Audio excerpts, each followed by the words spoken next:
It's a pageant. Cheetah. Think how far we could go together, Morgan.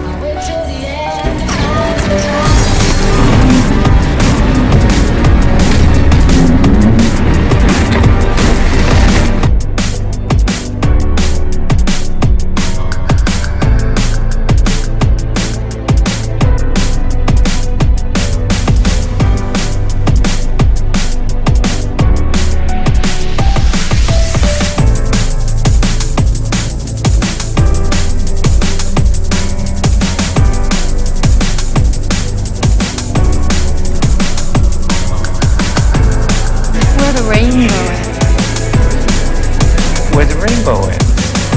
Don't you want to go where the rainbow ends?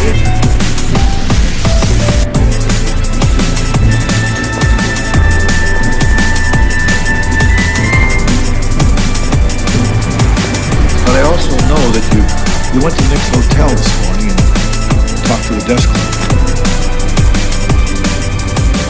Keep going.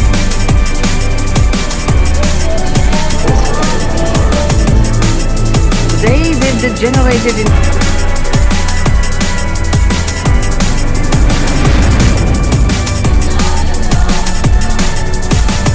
The history of the world is the history of violence. Mankind seems intent on destroying itself.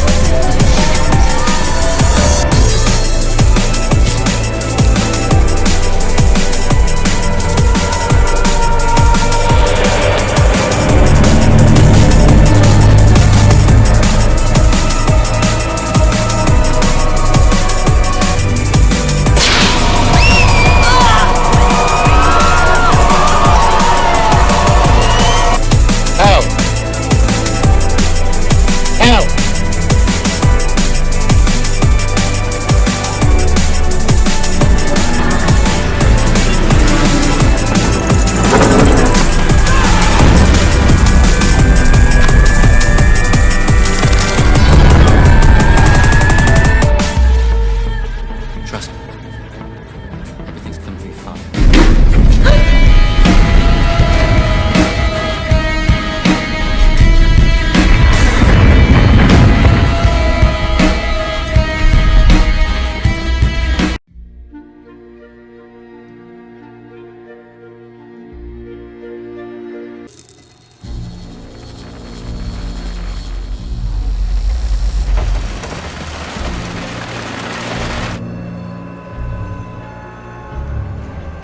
The city streets are crowded for the holiday. Even with the rain. Welcome to Uncensored Cinefiles, Episode 1. And today, me and the lovely Bianca Garner are going to be reviewing The Batman. Ooh, whoa. It's like Batman was in the room. He stepped in real quick. So, Bianca, where on the list of Batman films would you put the new Batman? Right underneath Batman and Robin, the best Batman film. I'm joking. I knew it. No, I know. You like the no. Arnold Schwarzenegger Batman? Yeah. That was a good one. No, I mean, I do really like that film, but for the nostalgia reasons. Anyway, let's not go there because my credibility as a film critic is at stake here. I will just say that I think this is probably up there with The Dark Knight. You think so? Maybe in some aspects it's a bit superior. Superior to The Dark Knight. Now there's a hot take. Because that's everybody's favorite Batman movie. I know that is. It's like all the film bros love that movie, you know. Mhm. So I like that film when it first came out, but I don't know. It's in some aspects that this movie goes like places where The Dark Knight wanted to go in terms of like violence and in terms of its central villain been a lot more sinister and more violent and more of a threat. I still felt like, even though the Joker in The Dark Knight was a really, really good character and very complex and interesting, I still felt that it was playing it too safe, you know? And here, like, the Riddler genuinely is terrifying and feels very much, cold and calculated. There's like he feels very much like that Zodiac sort of serial killer who is, seems randomly at killing people, but there's like a method to everything. There's a reason behind everything. And I think to me, that's more sinister than, say, the Joker's sort of let's just be chaos and, and I find like this version of the Batman far more interesting than, the Bale Batman, who already is who seems a bit too relying far too much on gadgets. Too much of the billionaire playboy sort of Batman, whereas this feels like a Batman that is very much losing himself into the persona of Batman. Yeah. And that's far more interesting to me than, the Batman that we've seen previously. So that's my thought. That's my take on the movie. So you think it was the best movie for those reasons? I would say that it is almost as good as The Dark Knight. I thought Heath Ledger, like, his acting was better than the acting of the Riddler. Like, he just was a more on-screen presence, and he didn't even need a mask. Like, once you took the mask off the Riddler, he seemed more like a little boy than like a scary evil genius once he had the mask off. But like, Heath Ledger really never lost that. Like, he always kind of like had that crazy sort of air about him in The Dark Knight, which is why I think people like that movie so much. But I do think the Riddler was more like, I think this one was more realistic of like our world currently, where like you have a better representation of what's happening in our world in this new Batman film, which made it a better film in terms of like the plot. And I do kind of agree with you where Robert Pattinson probably did a better job than Christian Bale in the role, because like you said, the billionaire Batman thing is like kind of overplayed. And I thought they did like a really good job. So like the Build Back Better old world order, which is what like is represented by Thomas Wayne. Okay, Thomas Wayne comes from like the Skull and Bones Society. If I can find an old clip of this from like one of the old Batmans, I'll add it here. Clip. And that is Bruce Wayne's grandfather, Mrs. Cooper? His great-grandfather. I understand he was tapped for Skull and Bones. Tapped for it? Sir, he founded Skull and Bones. Anyways. Oh, hold on. Let me just pretend I've just watched that clip. Yeah, okay, yeah. Wow, that was revolutionary. I've never seen that before. Wow, mind blown. Okay. So for people who don't know, we do post-edit the show. Okay. But anyways, as I was saying, so like in this new film, you kind of see like Robert Pattinson is not only losing himself into the role of Batman, his family dynasty is also vanishing. Like the funds are disappearing. That old world order is starting to like vanish and has sort of been replaced by this new sort of criminal syndicate that has infiltrated the government and is destroying the city intentionally while lining their own pockets through the vices of the city. Right. Yeah. I think that's something that's really interesting and is explored very well here. And I like the trickle down effect of like everybody's actions like 20 years prior to the events of the movie, you know, and that's like left that hasn't just affected Bruce Wayne, but it's also affected Selena, Catwoman. She's been affected by that because of her mother being killed by Falcone. I really should have mentioned beforehand to people we will be spoiling the movie. So if you haven't seen the Batman, I apologize for that. Anyway, Yeah. so she's been affected by that.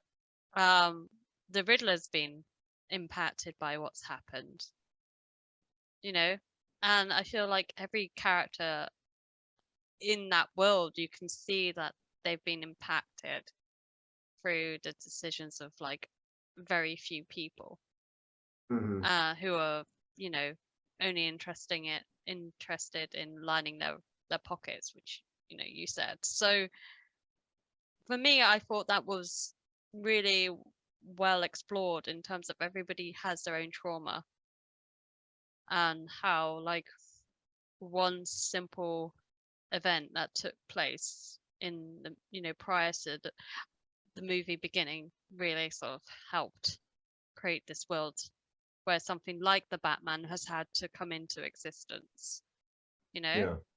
And I must say I'm glad that we didn't see the whole Thomas Wayne and Martha being killed scene, because I don't know about you, but I feel like that keeps, you know, every Batman movie has to have that scene in it, and it's kind of like a little bit old now, you know, with the whole leaving the movie theater and dark alleys, and like we don't need to see it. We know what's happened, and we know, like, you can get that from the performance that trauma is still residing in Bruce Wayne. You don't need to have that scene. And I think sometimes it's like show don't tell. No, show it through the performance and the body language and the facial expressions of the actor to be able to bring that character's trauma to life. You don't necessarily need to have a scene that just replays everything that we already know. So this was me trying to be the film critic here and bring some aspects of movies in, like, screenwriting and techniques and stuff.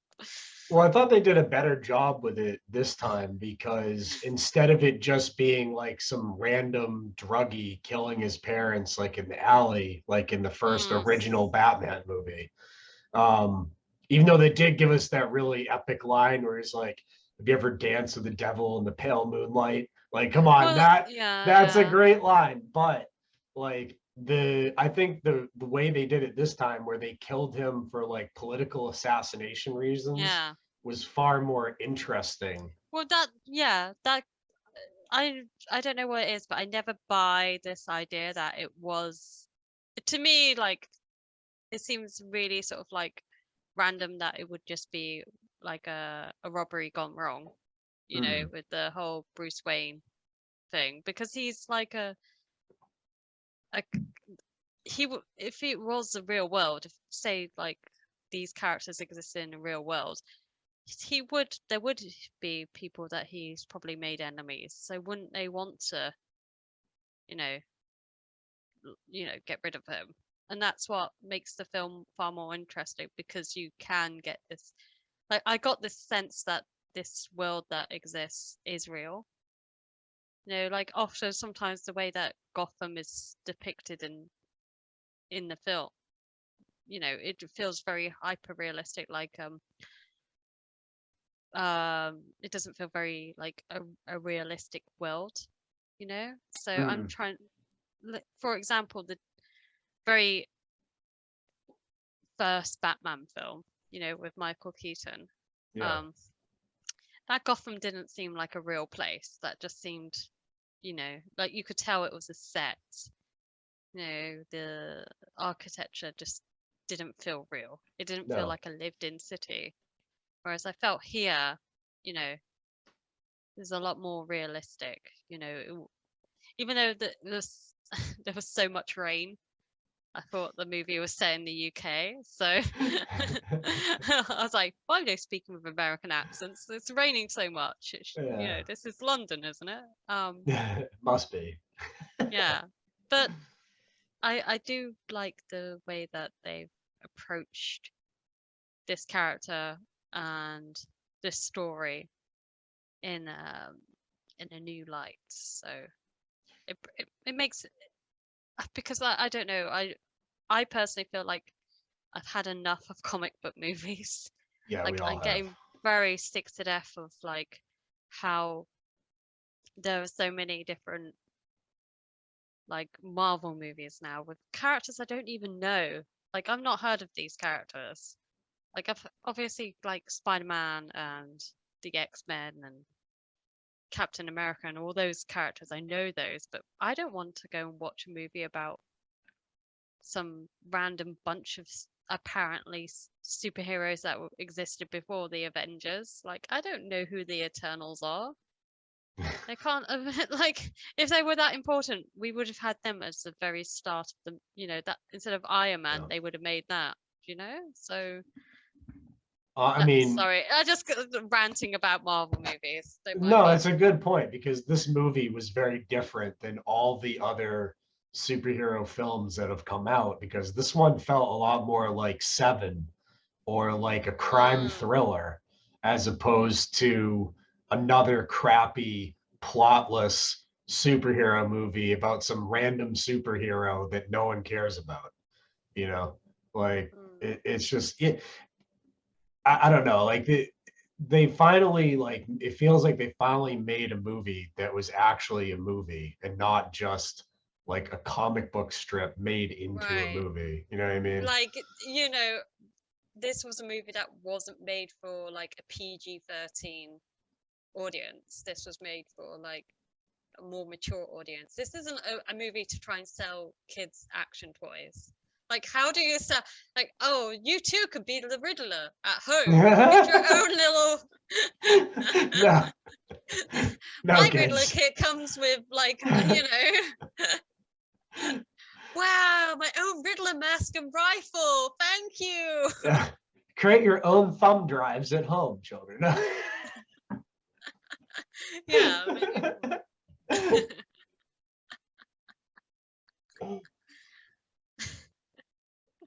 But yeah, no, it was a far better movie for all that kind of stuff. I mean, so you and I were talking before about like the various characters in it, and I thought they did a really good job with a bunch of the characters, like the penguin dude, which I guess you told me is Colin Farrell with like a ton of makeup on, which is crazy to me. Yeah, in a apparently. fat suit, yeah. Do you want to hear something funny? Like he he called his son up, like FaceTimed his son after doing all the makeup and things, like the makeup test, and his son was so scared and was like really traumatized by it. He didn't recognize like his own father. And then he also went to go get coffee dressed in character, and nobody recognized him. I think he went to like a Starbucks or something. Yeah, and nobody recognized it was him. No, he did a great job. Yeah, I think that's kind of good because don't get me wrong, I love Danny DeVito, and he was like a great penguin. But he was a very like comic-y, kind of childish, funny version of the penguin, right? Yeah, and I think this is a problem with like the Batman supervillains. They all have like the two like. I get it, like the Batman is a kid's thing, but in like there is a lot of darkness to it, and I think if you try and make it too kid-like and aim it too much, like those villains lose their sort of power, you know, to be menacing, and they just become like, you know, like like the Riddler in that awful when it was Jim Carrey, you know, in that like super tight one-piece suit, the like he looks like, oh, who is that? That singer who sang "Sweet Dreams Are Made from," Yeah. yeah, Sweet dreams are made yeah, of, it looks yeah. like the singer. He's got the orange hair and everything. It's Yeah. like, so I'm glad that this movie wasn't made to sell toys. Like, I just can't imagine like how you would want to watch this film with like your 7-year-old child, and Mm-mm. it's No. like, but this is the thing, like they try to make, you have this problem with Batman because he is a dark character. Like his origin story is very dark, you know. Mm-hmm. He exists in a world where you have like his main foes are like the Joker, some like maniac who wears face paint and has like, goes around killing people, or his other villains are like this psycho dude who makes up riddles and has these weird traps for people. Mm. And he's Batman's clearly got a thing. Batman's a furry. He clearly likes Catwoman. She dressed up as a cat. So Yeah. how are Yeah. you meant to sell this to children? Yeah. I mean, I think the Batman cartoons are good for kids. They're fine. Yeah, I mean, yeah. they're probably full of programming, who knows? But like the Batman movies where they try to go too silly with it are ridiculous. But I mean, even like this is the one thing about the Batman films, which is why so many conspiracy theorists like breaking these down, is they put a ton of pre-programming into all of these films, especially the ones that just came out with Christian Bale in them. But I don't know who the director was for that, but he was definitely Those putting a lot are of stuff in there. those are directed by Christopher Nolan. Okay. Yeah. So he must be an insider or something because he was putting all types of stuff in those films that then later came true. Okay. Right. All right. A good example of that Go would on be. then. I was just want to say, give me an example. Come on. Okay. A good example of that, which I put in one of my intros, was the scene where they're raising the bridges in the one with Bane, where they shut off all the bridges and they lock down the city. That exact scenario and scene took place in Chicago during the BLM protests, where they raised all the bridges and all the news reports had like the same look as the movie did. Like, and that's why I put it in my intro, because when you put it side by side, it was like blatantly obvious, right? There's a bunch of stuff like that. So, and these movies, like the League of Shadows, for instance, right? What they're showing there, the League of Shadows, is like the Illuminati, if you will. Like they're showing like there's these people that take societies and empires down if they get too powerful, like they're doing to the US right now, right? Well, do you want me to blow your mind? This is fun for you. You know the Dark Knight films were filmed in Chicago. Ah, okay. So I just, not only did they predicted, they filmed it in the very city that it would take place. Right. And there's a bunch more stuff like that. People have really broken down those films, and like they predicted, God, how do I say this without getting us all censored up real good? There was a bunch of predictions that relate to this place called Sandy Shores, which is from the Grand Theft Auto video game. So if people want to know more about that, check out my other work. But there's a lot of tie-ins there, like a lot. So basically for me, like some of the more interesting ones that they've shown over the years is like what you just brought up, the Jim Carrey one. Well, what was Jim Carrey trying to do to everybody? Oh, brainwash them with TV. Yeah. Okay. Well, I don't. So this is the thing. Like, I don't know though. What is the point of putting all this sort of stuff in a movie? Like, why put it out there? If you're like hiding some sort of grand conspiracy theory sort of thing, and you know, you're going to, like, the whole point of what you're doing is like to, I don't know, do whatever. Why put it in a movie that millions of people are going to see? Why? Because most people that watch it will never pick up on that. But why And would you? That's they've just they've actually written books on this. There's a famous book called The Externalization of the Hierarchy. And what they explain in that book is, and it's by Manly P. Hall, who's like a top level Mason. What they explain in that book is once you have control of society, you have to show that you control society or you have no real power. right. So Okay. they're now just showing you that they're in control and that they can manipulate events and do things. And they also, for some odd reason, they like to show things before they take place in real life. Like if you go back and look for predictive programming stuff for various major events that have taken place, stuff like 9/11, you'll find a ton of predictive programming, like even TV shows where airplanes were going to hit the towers. So 9/11, they put a bunch of stuff like all over types of movies that you'll see it. And there's other things even done for events like that. You'll see all types of predictive programming for the corona that just came out, right? But are you? This is okay. So this is the thing. Are you? These events have happened. Is it not just pure coincidence that these things are, now that we've seen it, now that we've seen like the events of like pandemics happening on the big screen?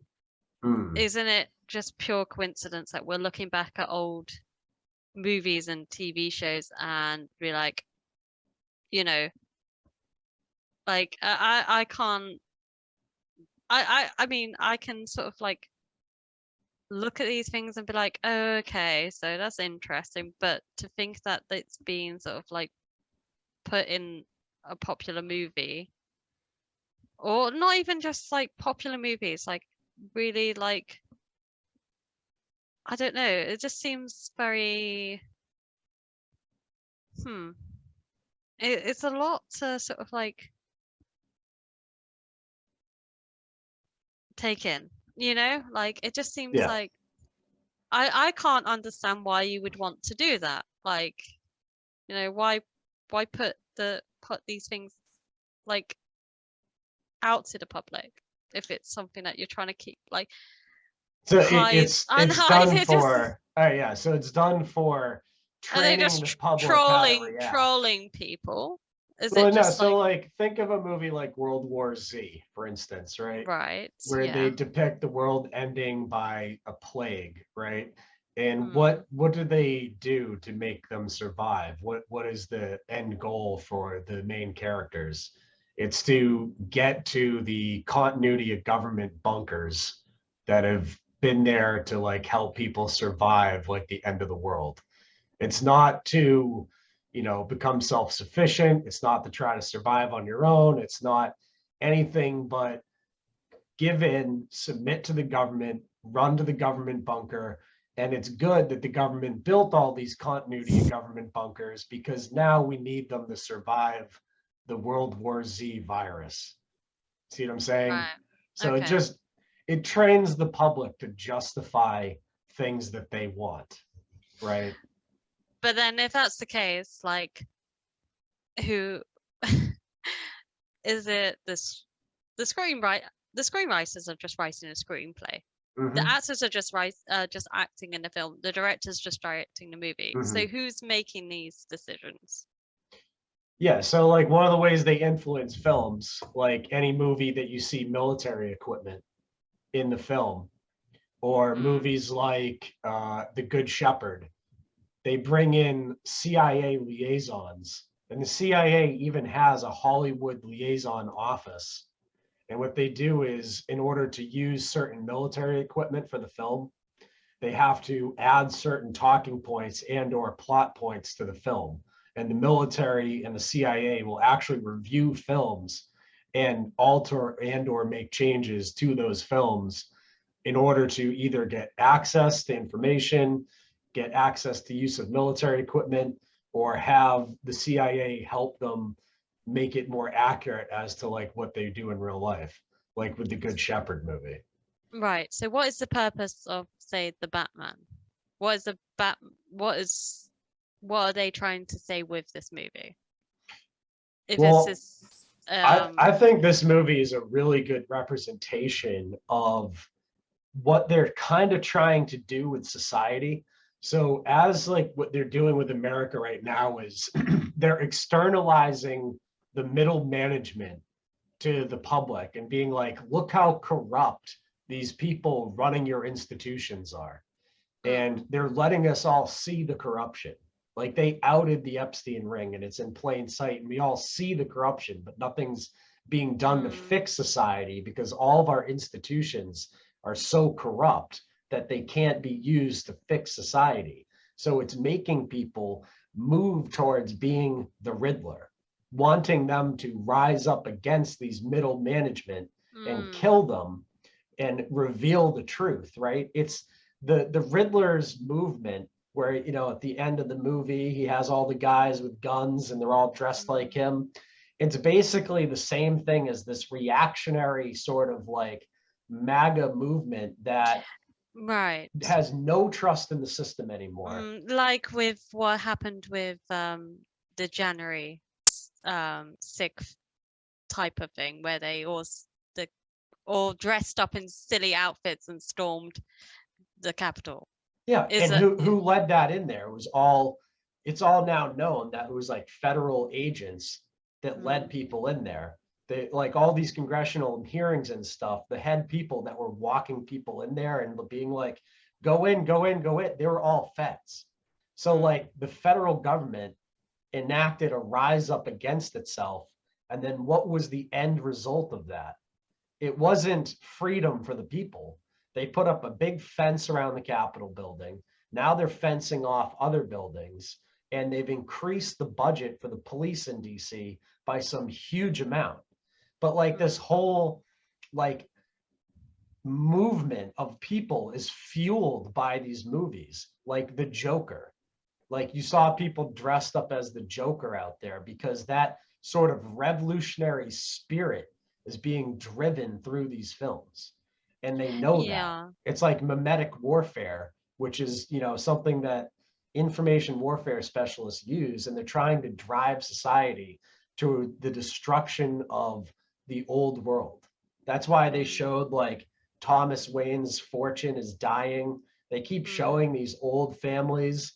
Like in the Ninth Gate, the guy was like, yeah, my family's old fortune is gone. He's just living in this empty mansion. This is what they keep showing you, that old world order is being replaced by like these new technocrats like Elon Musk and these other, that's what it is.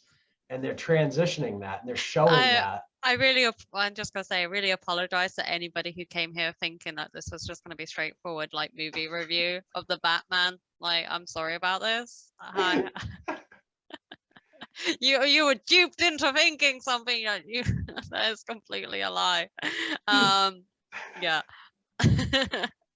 I'm just here to occasionally talk about things like the mise-en-scène and the cinematography in this movie, and then I just let you do whatever you do, whatever it is. Well, I mean, for you, like, I don't know anything about the director. Who is the director? Like, what else has he done? Do you know about this? Yes, I do. Matt Reeves. Okay. He is directed. He's actually, this is quite interesting. He's quite a good, like, I've liked some of his films in the past. And I think it's really interesting that he sort of like became involved in this picture. So Matt Reeves, he's directed the new like Planet Apes movies, you know, not the awful one starring Mark Wahlberg or whoever it was who starred in those dreadful movies, but the new ones, which like you know, Dawn of the Planet of the Apes, War of the Planet Apes, you know, these type of movies. And Were they any good? oh, I haven't seen these. Were they any good? yeah, they're very good movies. And he Yeah. also directed Cloverfield. That Now, I don't, have seen. right? That's a great movie. And that's, Yeah. again, now that you're sort of like talking about like 9/11 and sort of destruction and, you know, catastrophic events happening and people's reactions to it. Cloverfield is a very interesting movie when you sort of like put that in that sort of category of like movies that came out just after. Well, I mean, it came out in 2007, but it came in that time period after 9/11 and the reaction to like the war on terror. Hmm. And this like something coming from somewhere else and destroying the world that we, you know, have, you know, like something like New York. And I think it's interesting that on the poster of Cloverfield is, you know, the Statue of Liberty with its head missing, and that because the monster destroys that statue. That is Hmm. obviously a symbol of like America. So I think his work is interesting. The fact that he's done the Planet of the Apes movies, you know, which are very much again like destruction of society breaking down and the you know, law and order breaking down. But the apes are like more sympathetic characters than the humans are in lots of ways. So, and it's interesting he's gone on to do the Batman because I feel like he kind of gets big budget movies, but he also has this like very like indie sort of approach to movies. Like he's not interested in just doing fight scene after fight scene. He's interested in telling a story, like Yeah. weaving together a narrative. And that's what I like about the Batman is that if you were to take away like the silly suits and the silly named, you know, villains and stuff and the gadgets and everything like that, and was just to make this as a standard police detective movie, it would still work, you know? Hmm. Yeah. Because that's what it is at the end of the day. It's a detective film. And, you know, it's the story is far more interesting than the actual Batman scenes. Like I found him like discussing what was going on with the politics of Gotham, corruption of Gotham, the Riddler and all that sort of stuff far more interesting. Although there were some really great like action scenes in that movie. Yeah. Like fight scenes. I thought, you know, this is a filmmaker who understands what the assignment is, Hmm. gets it done, and delivers something that isn't just people running around punching each other in cloaks. You know, so Yeah. he's definitely he's a very interesting filmmaker. Yeah, the I fight scenes in most superhero movies are like one superhero knocks the villain through like 8 walls. yeah, And the like villain those. picks himself up and throws the superhero like into the moon. You know, Yeah. I was it's just thinking like the last time we saw a Batman was in like Ben Affleck, the Batman versus Superman type of. I don't know if you saw those movies. Oh, I did. I saw Batman vs Superman. That movie was hot garbage. That was CGI. It was literally one fight scene for 2 hours. Right? And like you get the impression like here that Batman is vulnerable. He's not like this invincible person. Like we see the scars on him. We see like he's physically exhausted. You know, like Yeah. he can't be Bruce Wayne. Like he can't go out every night and fight crime and then be Bruce Wayne. That's like, he's got to choose one life or the other. And so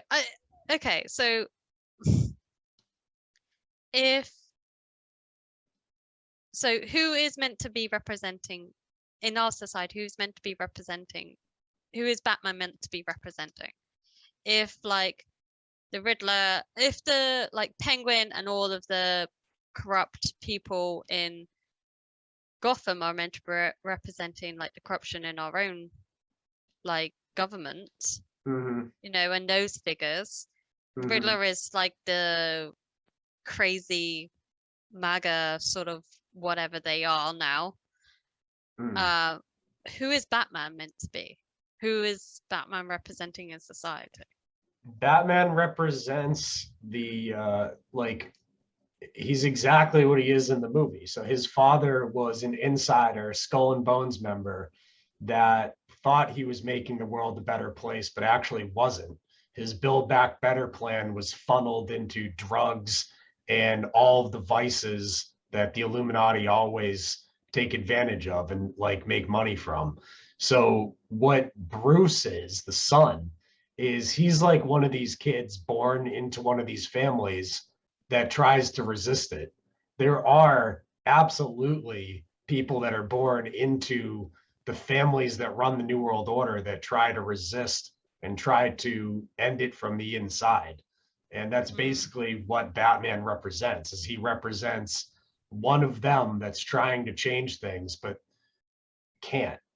Like one member from inside can't stop it. And that's like that whole scene at the beginning where he's riding around on the motorcycle and he's like, am I making things better? Am I even making a difference at all? So really what like at the ending where he sort of goes back and saves everybody, like dives into that, the stadium's filling up with water and you have, so really like it's kind of like he has to become a symbol of something in order to inspire other people. Yes. Is that what we're sort because of like, one of these members from inside can't change the system by himself. He needs other people to help him do it. It can't just be one, so that's, I think, what it symbolizes there at the end a little bit. And it's also symbolism of like, he's not one of the people really. Like he's, even though he's there helping them survive this catastrophe, he's not like affected by the catastrophe itself. Like he'll still be fine. he will be fine. And that's what's interesting. Like in the movie, there is that sort of discussion where even though he's an orphan, he's not like an orphan like the Riddler was an orphan. He's like, still comes from this like privileged background. He'll never really be able, like, he never will be able to exactly understand like the people who he like tries to protect in Gotham, because he's not part of them. Yeah. He is an outsider, So yeah, it's interesting that the movie sort of like had that in the film. That sort of scene where there's that interrogation between Batman and the Riddler, and it's like, the Riddler's like, you inspired me to go after these guys. Yeah. And it's like, and once again, that's like, yeah. So I feel like a lot of like the MAGA people are well-intentioned. Like they see the corruption in society, but they don't quite know how to deal with it. So they follow these leaders that were created. Like the Riddler was created by Batman, who's like a Skull and Bones member. I think like a lot of these like alt media people were created by the insiders from the New World Order that might have wanted to try to affect change in a good way, but it hasn't gone that way. It's made things worse, not better. Right. Yeah, okay. I might need to do a bit more research into that because yeah, okay. But like one interesting thing to me with this is like the whole flooding scene at the end. Right. Why do they, why do they keep showing us in many, many films East Coast cities being flooded with water? I don't know. I suppose you're gonna tell me it's because it's water secretly plotting. It's blah blah blah. I just, you know, this is the thing though. Like floods and water, it's always been like a thing in or like storytelling. Like Yeah. like you just have to go back to like Noah. There's a big flood. You Yeah. know. Are they trying So- to bring that sort of feel to people, or are they doing predictive programming of something to come in the future? Or are they But just trying to draw on that subconscious fear of flooding that we all have because we all, yeah, you I know, think it's the subconscious thing. you think they're trying to draw on that? I don't know. It's just a question to me. I'm not going to give you an answer. I'm just asking the question. Okay, you're just asking the question. Yeah. Yeah. Um, I think a lot of the things are just done because it's subconscious and it's about the visuals, and it might not necessarily be pre-planned. It might just Hmm. be like it looks good in a movie and it's good for the climax, so we're going to put this in. I don't think Hmm. it's like intentional, but that's just maybe that's just me being naive and optimistic about things. Hmm.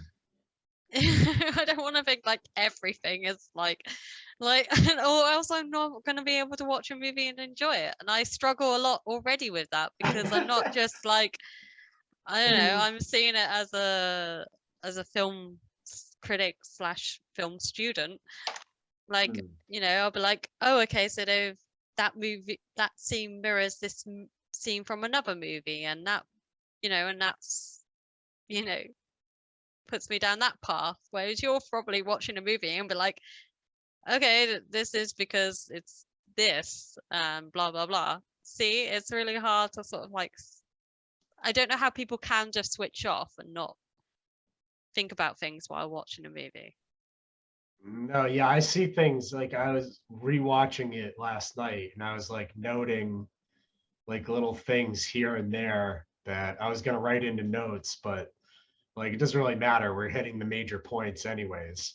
But yeah, like it doesn't, once you know these things, it doesn't turn off because conspiracy theorists is basically just being a pattern recognition person. And yeah, you see the patterns in these films like constantly, for But sure.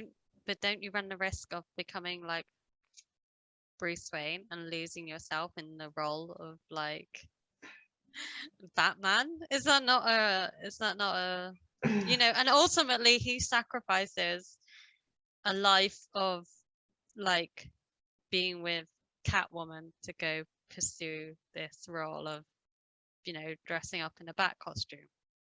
Yeah. See, I'm more like the Batman from the other films where he still has the Right. romantic interest, but also Right, you're Batman like at at night. the end of Dark Knight Rises, where he goes off with Catwoman, and then Michael Caine sees him in that cafe. You know? Yeah. There you go. Yeah. Okay, I see. So you kind of, yeah, all right. Yeah, But don't worry. I'm not becoming Titus Frost. I'm still Dean Fougere most of the day. I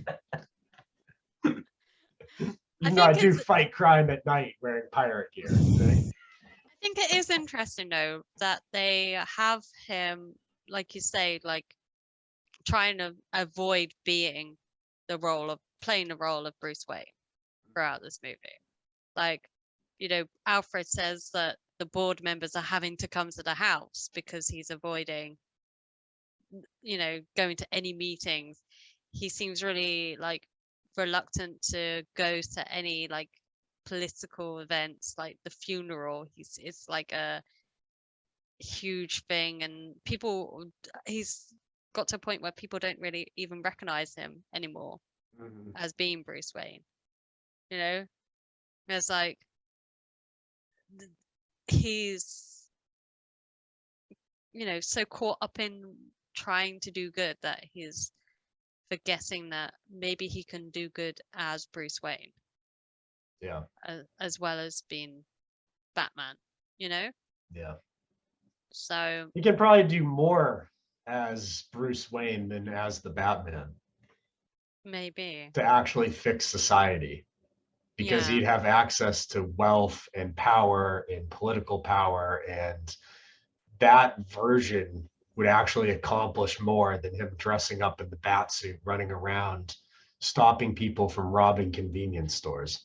But that wouldn't be so exciting, would it really? You just see him going into like these like, you know, board meetings and, you know, making these little decisions. I don't know.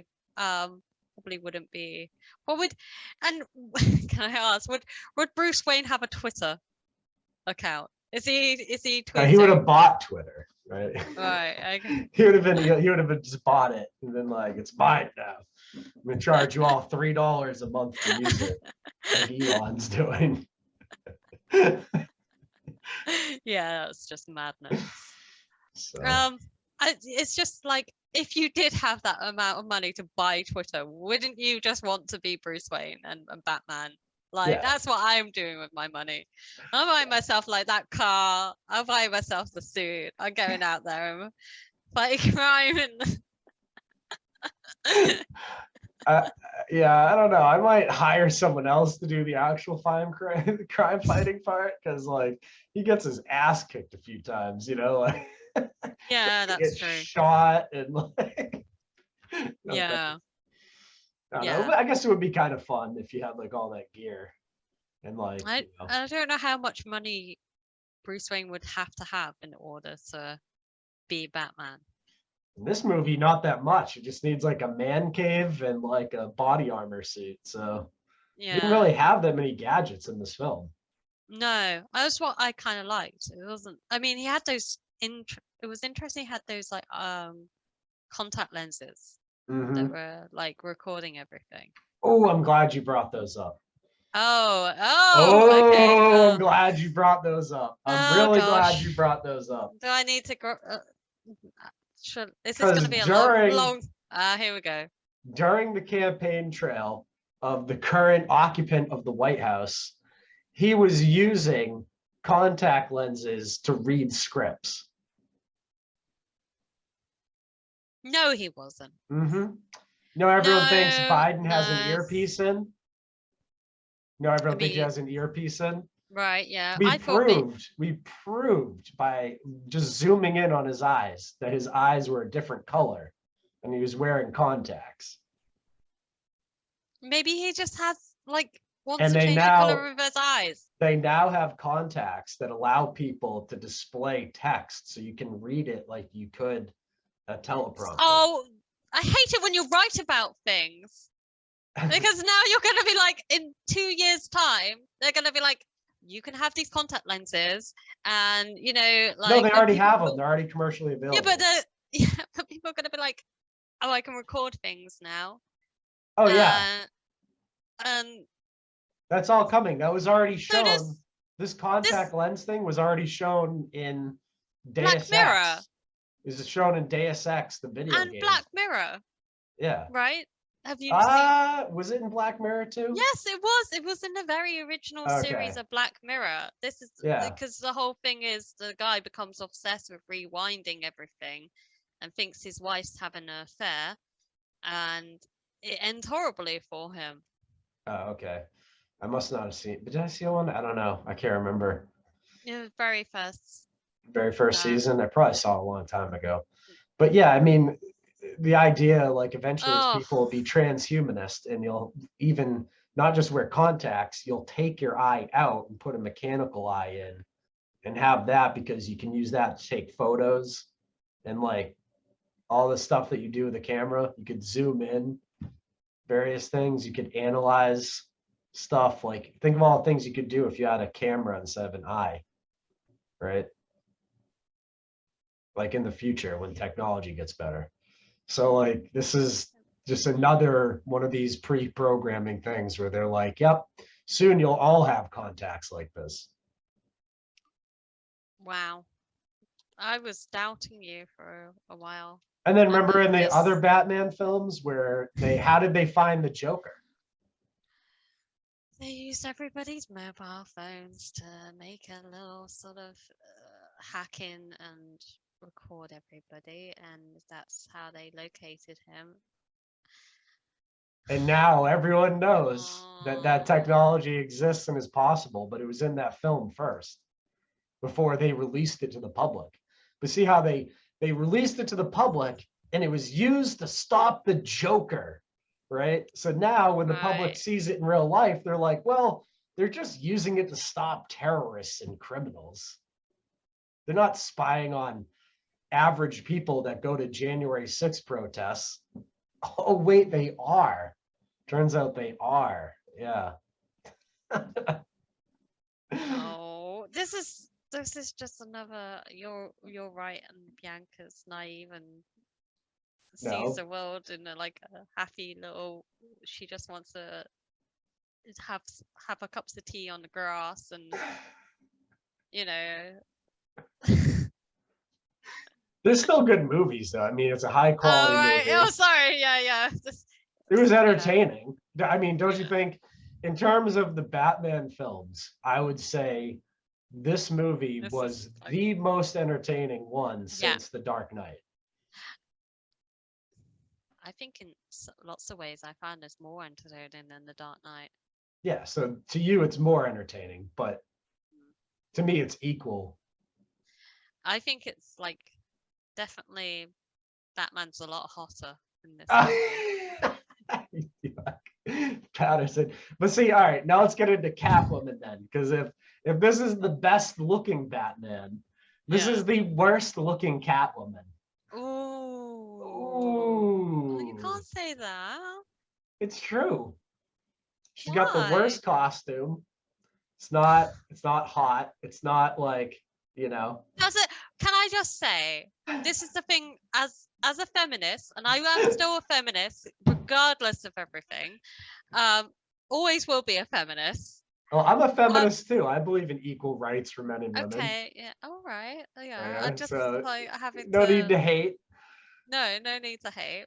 Men and women are equal. That's a cute thing. That's good.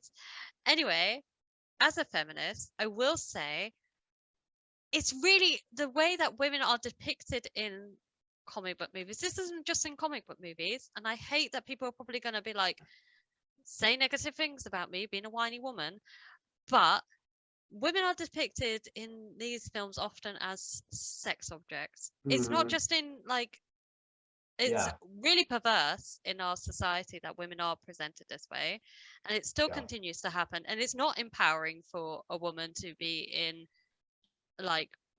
running around in high heel shoes and wearing barely anything, okay? Because in the real world, you can't run around in high heels, especially not from T-Rexes. I'll just say that, or anything like that. You can't run around. You can't do these types of things. High heels are very dangerous. Have you tried running around in a pair of high heels? I've never even tried to wear them, so I couldn't tell you. It looks dangerous. Okay. It's like you're gonna twist an ankle. So in lots of ways, the representation of Catwoman, you're saying her outfit's not sexy enough, but that's a good thing. No, that's a good thing. Yeah, it's way too realistic in this film. She's wearing normal clothes. She's not in a BDSM leather cat outfit. Why would but that's so odd. Do you not think it's odd? Do you not think you're talking about conspiracy theories and programming people? Are we not programming young men to see women as sexual objects? I think they're programming them to like furries, right? That's what they're the ideal woman has cat ears and a tail, Yeah. Just getting us ready for transhumanism. Yeah, she doesn't have a tail in this movie, but she's still wearing that little hat that she's pulled over her face, and it's just has pointy ears and stuff. So does she have the most useless mask since the Rona masks? Oh God.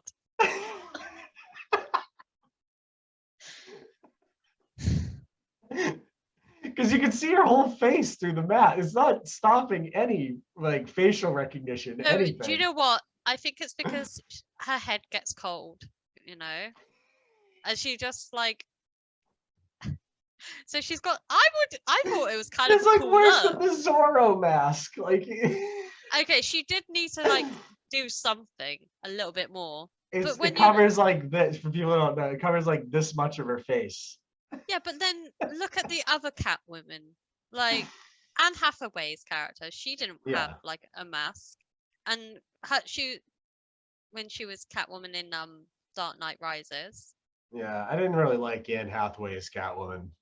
She's No, yeah, but she also had her hair not tied back. This is the thing.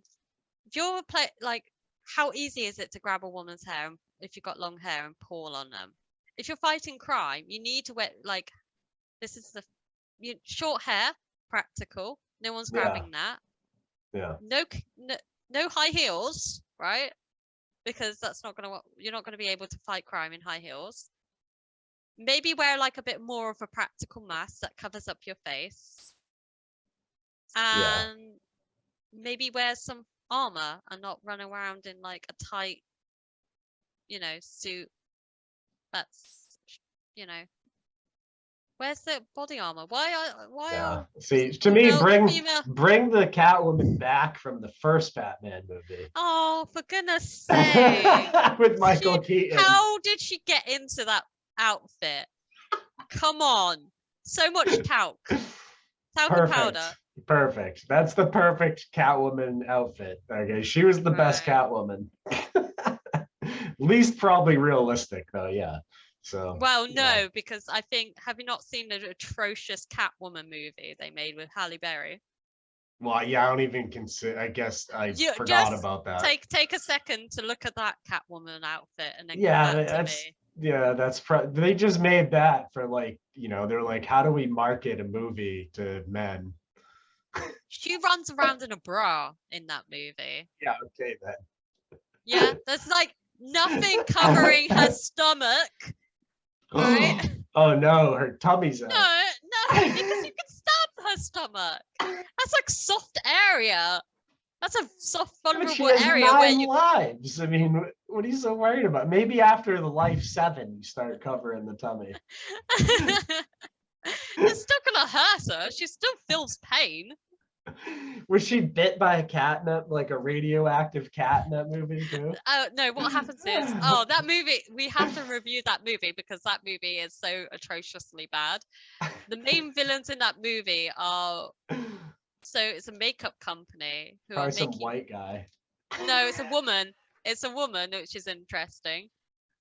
It's a woman who is a villain in that movie. Oh But no, it's a white her woman. thing, it is a white woman. Yeah. Her thing is she's making makeup cream that kills people. Oh, dangerous. Like, yeah, so the thing is, don't wear makeup. But Catwoman wears makeup in the movie, so it's not really like it's a weird, like. So they're just pushing the Luciferian agenda, just straight up. Do you know where humankind, according to the Book of Enoch, learned to do makeup? Was it on a YouTube tutorial video? No, one of the fallen angels, according to the Book of Enoch, is what taught women to like start doing makeup. And it's worked for us so far. Ah! Keep it up, women. L'Oreal, because you're worth it. Yeah, I see. Girls like you actually are prettier without makeup.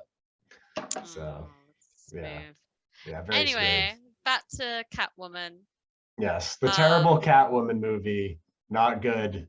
But yeah, what did you think of this girl? At least was she a better actress than the other cat? Because Anne Hathaway was terrible. Oh yeah, no, I liked it. I liked this. What's her name? Zoe something in this movie. Yeah. I can't remember her name. Zoe Kravitz, I think. I might be saying that wrong, but she's very pretty. I thought she was very good in this movie, actually. Okay. Like, she's been in. You've probably not seen her in anything. I don't think she's really been in many many movies. Like this is probably her biggest role, but she did do the voice of Catwoman in the Lego Batman movie. Yeah. You know, so she seems to be likes playing the role of Catwoman. So There you go. I thought she was good. But I didn't think her and Robert Pattinson had any chemistry whatsoever. No.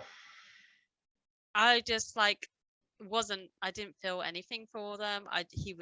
She seemed to be all over him, like for some strange reason. Like I never really liked the idea of like Batman having a romantic love interest. Yeah, 'Cause it it doesn't just really feels work. It never really like works. it works for Superman and Lois Lane. Like I get that. Yeah. And it kind of works for like Spider-Man and Mary Jane. Yeah, You those know? do work. Yeah, because it's built into the story. Yeah, but here it just feels like, you know, I always get the idea that, you know, Batman had a thing with Robin. It's like Well, you know what? I think they showed Robin in this movie. Really? Mm-hmm. Who do you When? think it is? Oh, Gonna the little boy that got orphaned. Yeah, that's gonna become well, he Robin. didn't get orphaned. He his dad was the mayor who got killed. No, He's that's not gonna a spoiler become- because that's at the very beginning of the movie. So Yeah, and I think that little boy later will be Robin. because he's dressed in it's Halloween and he's dressed in a little red suit. Did you notice this in a red cape? So And there's And he already a kept- connection there with Batman. and he keeps coming back. They keep like their paths keep crossing because he Mhm. saves him again later Mm-hmm. when the stadium gets filled up with water. Exactly. Ah. There's a reason they put that little boy so many times in the film, methinks. Yeah, So- interesting. Could be they are making a sequel to it, so they've already like greenlit that. So that's Yeah. It probably won't include Robin in the sequel because that might be No. too early. But it'll probably be shown a few times in it or something. What's your sort of like? Do you think this is? I don't know how much you know about Warner Brothers and DC. Nothing. Okay, so basically their movies. You've seen Marvel is like well established. You know, like It's the owned by Marvel- Disney, isn't it? Yeah, Yeah. it's owned by Disney, and they've Okay. managed to make the Marvel universe quite well. Mhm. But Warner Brothers, they have way better like access to like superheroes. The superheroes from DC are much better than Marvel. You know, but you've got Batman, you've got Superman, you've got Wonder Woman. You know, Mm. but for some, you've got the Flash, who is awesome. But the person playing the Flash isn't awesome. They've been getting into fights in Hawaii, and Yeah, I haven't seen this. I don't know who the. no, this is my world. Right? Yeah, okay. You have your little world. I have my movie world. Yeah, I don't know about actors and actresses. I don't follow this. Okay, but like DC have really struggled to actually establish like their cinematic universe. You've had how many Batman films, how many Superman movies, how many Yeah. Justice League movies, how many like Suicide Squad movies, and it all just like seems a mess. And now like one of their biggest movies was Aquaman. That made like $1 billion at the box office. You serious? Well, yeah. Was it good? And it's okay, but the issue that they're having now with the second Aquaman movie is a certain actress is in that movie. Who's this? Amber Heard. Yeah. Really? Yeah. No way. So like DC not only have they have a real big issue because obviously she must be like tied Most into hated actress alive right now. Yeah, it's like they've got a problem. I guess that she must be tied into a contract where she has to be in the second movie. Even if she So- poos the bed. Yeah.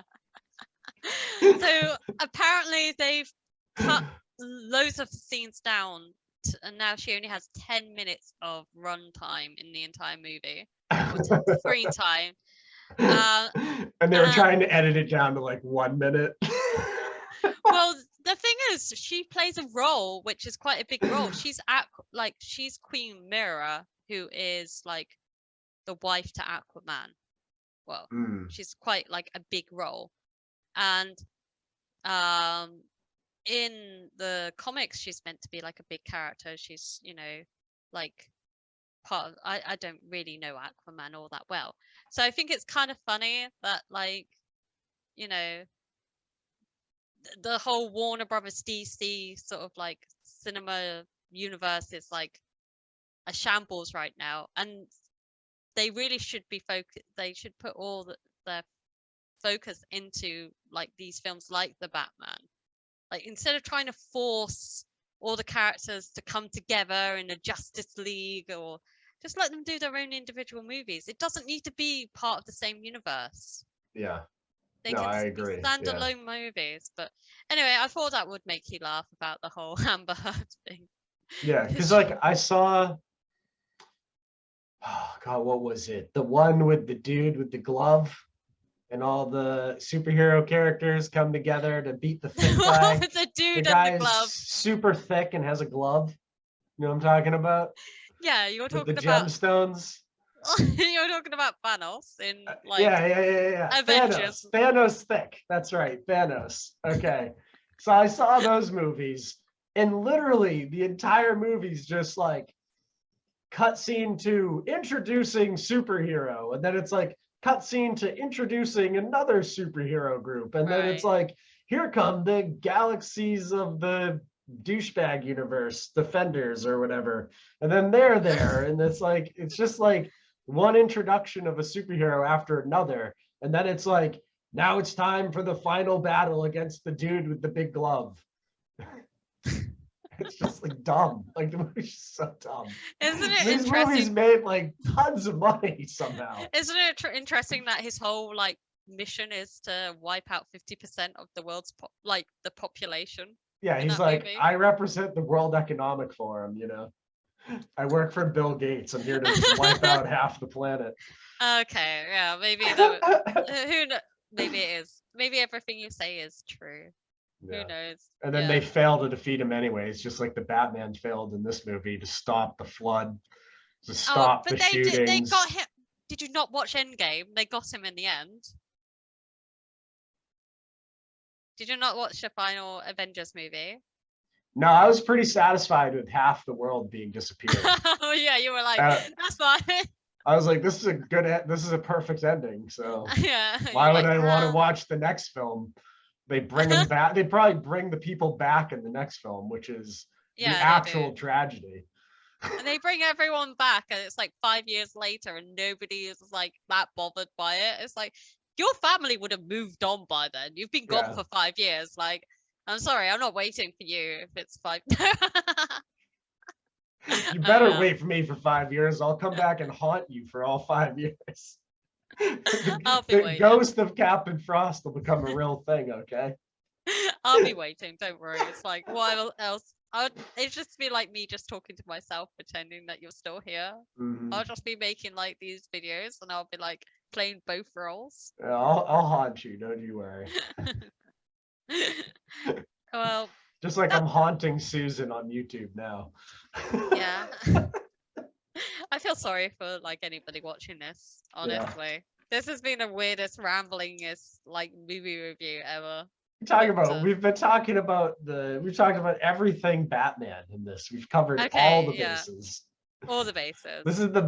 This is not only the best new film podcast of all time.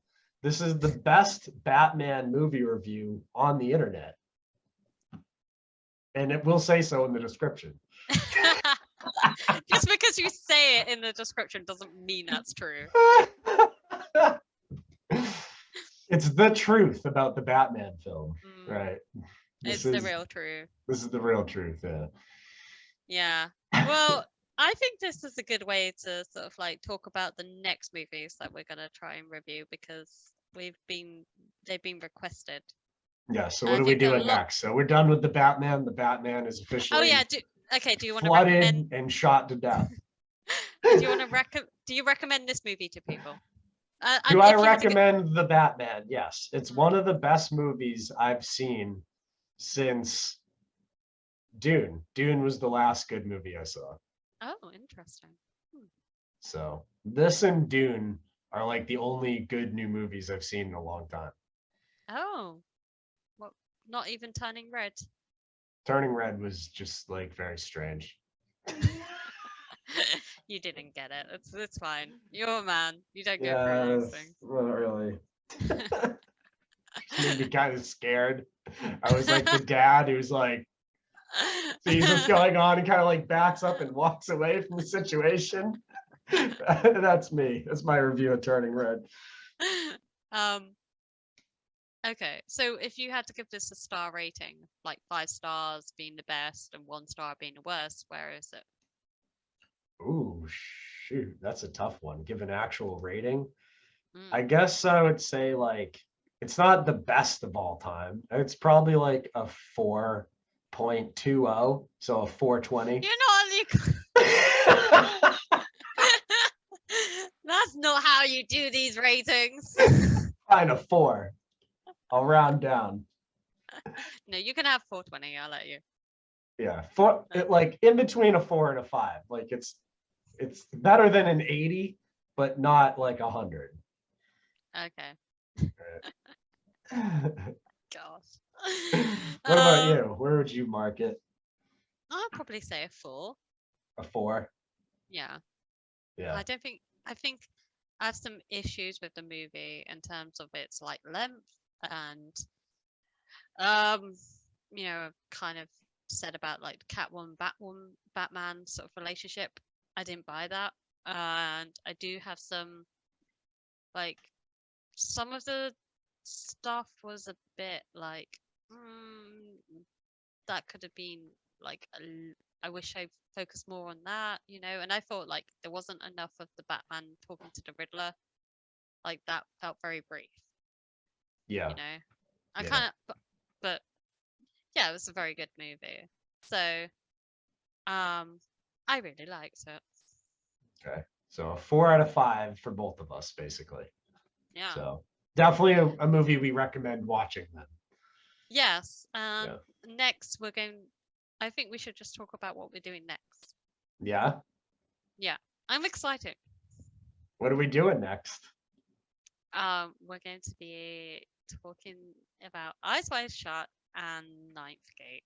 Ooh. Like a comparison of both movies. A breakdown of both movies and a Yeah. comparison. Yeah. These are 2 very interesting movies, and when you mentioned that the similarities between them, suddenly I sort of like became very intrigued, and I wondered why these movies both came out at the same time and what they both have the same sort of themes. They both feature like major like Hollywood talent of the time, so it's it'd be very interesting to break these movies down. And of course, like made by 2 very controversial directors, like Stanley Kubrick and Roman Polanski. Yeah.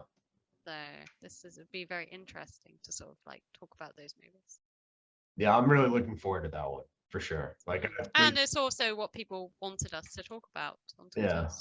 And I introduced you to Ninth Gate. We watched that together when you visited the States. So I did visit the States. Yeah. Yeah. Yeah. So Yeah. Interesting, huh? Yeah. So I quite like that movie. So yeah. So that'll be in 2 weeks' time. We'll do the Eyes Wide Shut Ninth Gate review in 2 Saturdays. So every other Saturday, we're going to try to release a new podcast. Yeah, we got a little schedule going. So I mean, I hope people have enjoyed listening to this. Maybe they learned something. I mean, if you disagree with anything, that's great. Leave a comment. Yeah. If you liked the video, leave a like.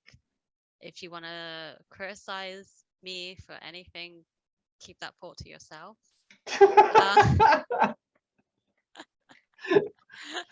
You're allowed to come at me with all the criticisms you want. I love them. I will argue with you in the comment field. Yeah, no, it's been haven't we had some nice feedback already though? I just Yeah, want we've to say, had like, nothing people but have been positive. really, yeah. Well, there was a weird guy. I don't know if you saw it. I didn't understand what he was trying to say. It was like some random person in the comments. I don't know.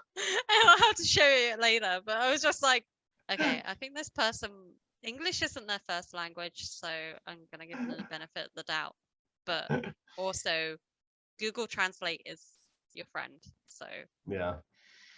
Well, we allow all comments, and we very much welcome them. We censor everything.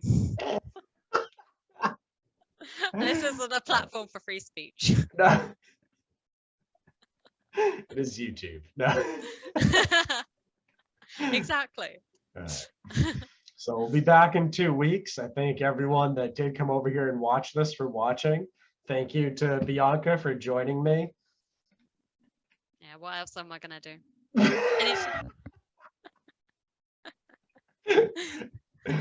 Fair enough. sit alone, pining, looking at your photo. Yeah. Don't worry, we'll be doing these in person in America soon enough. So yeah. For a few months we have to do this way, but you know, until I smuggle you across the U.S. border down in Tijuana, you know. Oh God, I'll never get that visa. All right. Well, thank you very much to the audience for watching. We'll be back in 2 weeks. Peace, everybody. Bye. Have a lovely time. Enjoy yourselves.